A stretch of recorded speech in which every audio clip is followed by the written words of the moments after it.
Good morning student. आज हम करेंगे 5th क्लास से यूनिट फर्स्ट का सेकंड चैप्टर, जो मैंने बेटा पिछले वीडियो में आपको रीडिंग करवाई थी। ठीक है, अब हम उसमें करेंगे question answer. What were the preparation in the place for. महल में किसकी तैयारी हो रही थी बेटा? There were the preparation for a grand feast in the place. महल में बहुत बड़ी दावत की तैयारी हो रही थी। ठीक है। सेकंड क्वेश्चन है, why did the Maharaja go in the kitchen in the afternoon. तीसरे पैर में महाराजा रसोई घर में क्यों गया था बेटा? The maharaja went into the kitchen in the afternoon to make a survey of the dishes being prepared for the dinner. वो जो महाराजा गए थे किचन में, क्योंकि वो जो दोपहर के बाद जो महाराजा किचन में गए थे, वो ये देखने गए थे कि जो दावत होने वाली है रात को, उसके बारे में निरीक्षण करने के लिए गए थे कि वो मतलब किस तरह का काम चल रहा है, कैसा चल रहा है। ठीक है, क्या क्या डिशेस बनी है, सब कुछ निरीक्षण करने, मुआयना करने के लिए गए थे। ठीक है। क्वेश्चन नंबर 3 है, what had the cook plan to with the vegetable scraps. रसोइये ने तो सब्जियों के बचे कुचे टुकड़ों के साथ क्या करने का सोचा था? The cook had plan to throw away the vegetable scraps. जो रसोइया था उसने सोचा कि सारे सब्जी के जो टुकड़े हैं उसको मैं फेंक दूंगा। थ्रो मीन्स क्या होता है? फेंकना। ठीक है। क्वेश्चन नंबर 4 है हमारा। क्वेश्चन नंबर 4 है, ingredients are the things that are used to make a dish. Circle the ingredients of avial in the box लो। संगठक की वे चीजें होती हैं जो किसी पकवान को तैयार करने में प्रयोग करते हैं। नीचे दिए बॉक्स में एवियल के संगठनों पर घेरा लगाइए। जो उसने डिश बनाई थी ना बेटा एवियल, उसमें क्या क्या चीज रहा था, आपको उस पर घेरा लगाना है। ठीक है। तो इसका आंसर है पहले chillies, coconut, garlic, curd and curry leaves और वेजिटेबल्स थे। जो सब्जियों के टुकड़े थे, हरी मिर्च, नारियल और गार्लिक होता है अदरक, और कर्ड होती है दही, और करी लीव्स होती है जो करी पत्ते होते हैं बेटा, उसको बोलते हैं। इस पे आपको अपनी बुक में सर्कल लगाना है। ठीक है। क्वेश्चन नंबर 5 है, state whether the following are true और फॉल्स। बताइए कि निम्नलिखित में सही क्या और गलत क्या है। First, the king had ordered A dinner in the place. क्या जो राजा ने मतलब ऑर्डर दिया था अपने महल में डिनर के लिए? तो बेटा दिया ही था। तो इसका आंसर है true. No one had hear of a toasted avial before. इसमें पूछे क्या किसी ने मतलब हेड के बारे में पहले सुना था?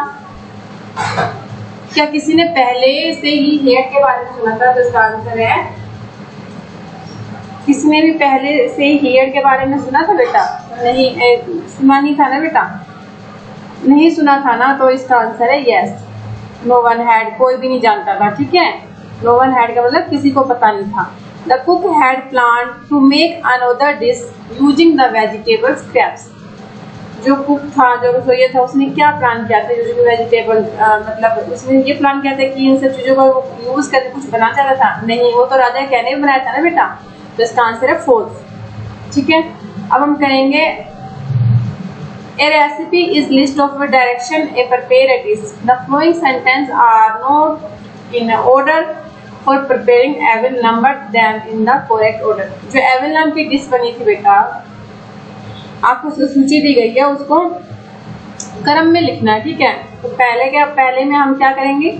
Wash and clean the mix of vegetable bits. जो सब्जियों के टुकड़े थे उसको उसने अच्छे से धोए, और फिर मिक्स वेजिटेबल के टुकड़े थे उसको अच्छे से धोया। फिर दूसरे नंबर पे cut the vegetable scrap into long strip, और फिर उसने उसके टुकड़े किए।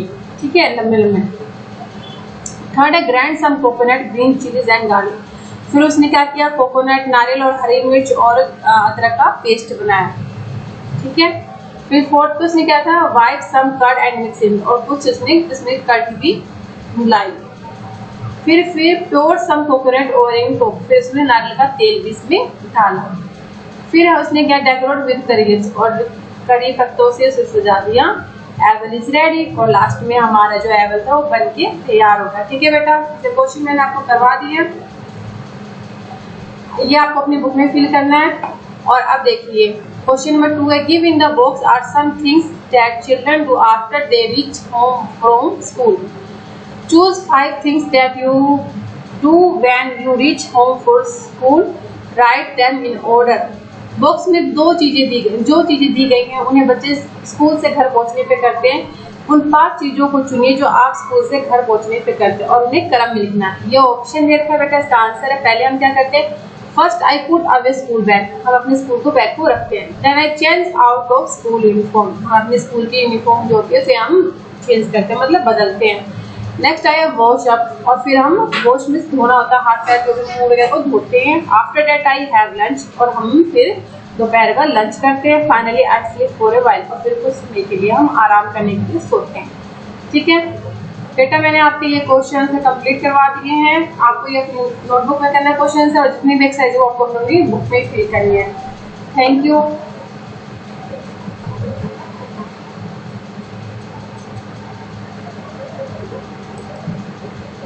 अब हम करेंगे इसी यूनिट का थर्ड चैप्टर, बैम्बू करी। ठीक है बेटा, वो सेकंड था, अब हम थर्ड भी कर लेंगे। इस लेसन का नाम क्या बेटा, बैम्बू करी। अब देखो क्या है इसमें। One day the mother in law of a Santhal bridegroom cooked a special dish for him when the visited her. एक दिन एक संथाली दूल्हा की, जो संथाली था बेटा, संथाली नाम है, ब्राइडग्रूम होता है दूल्हा, दूल्हे की सास ने उसके आगमन पर, उसके आने के लिए एक विशेष पकवान बनाया, उसकी स्पेशल डिश बनाई for him when visited her, उसके आने पर। ठीक है, this curry is delicious but is it the mother in law pointed in the bamboo door. विशेष ये कड़ी बहुत स्वादिष्ट है। जो वो होता है, दूल्हा होता है, वो पूछता है अपनी मदर, सास से पूछता है कि जो कड़ी है बहुत स्वादिष्ट है, व्हाट इज इट, ये आपने किस चीज से बनाई है, मतलब ये किस चीज से बनी है। सास ने बांस के दरवाजे की तरफ इशारा किया। Pointed at the bamboo door, pointed मतलब पॉइंटेड होता है बेटा इशारा करना। Next morning just as he was about to leave he remembered that there was no bamboo in his village. अगली सुबह जब वो प्रस्थान के लिए बेटा, जब वो अपने घर जाने के लिए तैयार होने लगा तो उसे याद आया कि उसके गांव में तो कोई भी बांस का पेड़ नहीं है। अतः वह लास्ट में उसने क्या किया, कोई भी बांस का पेड़ नहीं है। So he removed the bamboo door and carrying it with him left for his home. तो उसने बांस के दरवाजे को हटाया और उसे उठाकर अपने घर के लिए रवाना हो गया। फिर उसने क्या किया बेटा, जो बांस का दरवाजा वहां बना था ना बेटा, यहाँ पे देखो बना था ना, उसको उसने उठाया और अपने घर के लिए रवाना हो गया। One reaching his village, he told his wife, make curry with his bamboo door. गांव पहुंचकर उसने अपनी पत्नी से कहा, इस बांस के दरवाजे की कढ़ी बना। She was shocked. How can I make curry out of a bamboo door? पत्नी जो थी बेटा वो शॉक्ड होगी, चकित होगी। वो कहने लगी कि भाई कैसे मैं इस बांस के दरवाजे की कढ़ी बनाऊं, कैसे बनाऊं मैं तो इस बांस के दरवाजे की कढ़ी। Come I will help you by chopping up the bamboo, he said. उसने कहा, जो वो आदमी था ना बेटा, उसने कहा कि आओ बांस के टुकड़े करने में मैं तुम्हारी मदद करता हूँ। His wife boiled it and boiled it. Later, when her husband tasted it, he said, "It is too hard to eat. You don't know how to cook it." उसकी जो पत्नी थी बेटा, उसकी पत्नी ने उसे बहुत देर तक उबाला। बाद में उसकी पति ने उसे चखा तो जब टेस्ट किया तो उसने कहा ये तो बहुत कड़ा है, इसे तो खाया ही नहीं सकता, तुम नहीं जानती कैसे। वो कहता है कि तुम्हें नहीं पता कैसे बनाते हैं। ठीक है।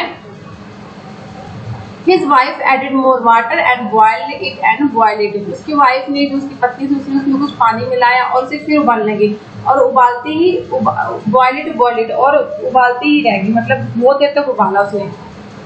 ठीक है। It is still too hard, I can't eat it. Last में भी अंत में पता है वो क्या कहता है, वो कहता है कि ये तो बहुत हार्ड है, इसे मैं नहीं खा सकता। हार्डनेस सकते इसे मैं नहीं खा सकता। काफी उबालने के बाद भी वो कहता है it is still too hard, ये बहुत सख्त है, इसे मैं नहीं खा सकता। Then The in-laws come to visit the young couple that evening. They all laughed at his foolishness. The mother-in-law said, "Did not you know the curry was made from bamboo shoot and not for a bamboo door?"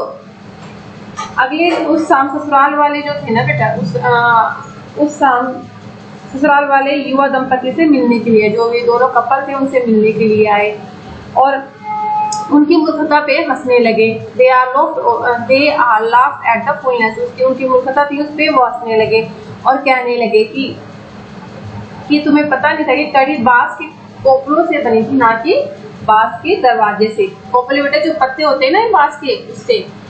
Bamboo shoot and note for bamboo door, बांस के कोपलों से बनी थी, ना कि बांस के दरवाजों से। ठीक है बेटा, तो ये मतलब उनकी मूर्खता पे हंसते हैं। ये कहानी मैंने आपको, ये पोएम मैंने करवा दी है, इसकी आपको हिंदी कहते हैं इंग्लिश की हिंदी रीड करनी है। अब हम करेंगे इसे क्वेश्चन आंसर।